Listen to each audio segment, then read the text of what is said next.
En fait, Emmanuel Macron a fait des promesses hier soir, des promesses de mesures sur le pouvoir d'achat, le climat et la santé pour cet été.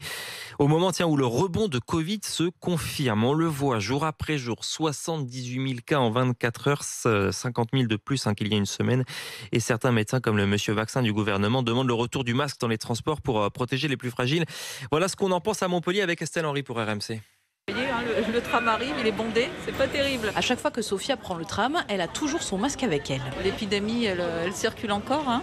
Donc faut être prudent. Donc dès que je suis dans un lieu public, le tramway, ça peut être un bus, ou dans un lieu, ça peut être un magasin, je préfère le mettre. Une habitude qu'elle a repris il y a un mois environ. J'ai lâché un petit peu, mais je me suis aperçue que c'était pas bon. Enfin, je sentais qu'il fallait que je reprenne. Julien, lui, n'a jamais remis le masque depuis qu'il n'est plus obligatoire et ne compte pas le remettre de sitôt. Non, je le mets pas parce que c'est plus interdit. Je trouve pas ça utile de mettre le masque.